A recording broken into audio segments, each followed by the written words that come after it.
Hello and welcome back to Katie's Business Tips. Glad to be with you. Michael Lapede here, going to talk to you about a hard subject of bankruptcy and receivership in a business. What does that receivership of a business look like? It's not fun, of course. It's not something any of us want to go through. And to be honest with you, many people don't go through it. They just kind of dissolve their corporation, they take on any debts personally, and they move on.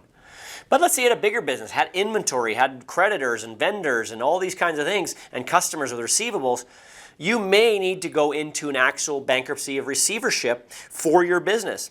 Now, you can either go into bankruptcy, but before bankruptcy, just like personal, you can do a proposal, consumer proposal. Very similar to the personal consumer proposal. You can do a proposal for your business, which basically says, look, I have this much in assets and cash. I can pay this many cents on the dollar to my creditors, and if all the creditors agree or the creditors agree and you've gone through the proper process, then it's a done deal and you settle those debts based on how many cents on the dollar. If not, then you're going to go into the full bankruptcy or receivership with the business, of course.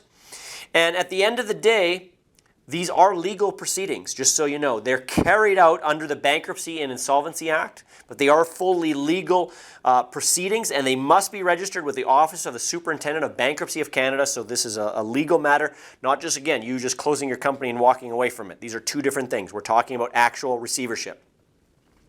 Now, typically what happens in this situation is a trustee is appointed, and when that trustee is appointed, they will be the one to carry it out for you.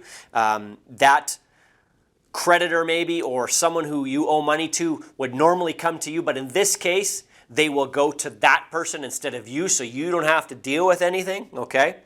And the nice thing at that point is that third-party, not trustee, a receiver, I called it a trustee, but a receiver, similar, they are acting as a trustee capacity, but the receiver will then look at the assets, how they're going to dispose of the assets, whether they're going to do an auction, or they're going to sell them privately, or whatever the case may be, and then they're going to distribute all the money to the creditors and then close everything down, okay? A little bit different than the way you would do it if you just closed down your company and said goodbye, right?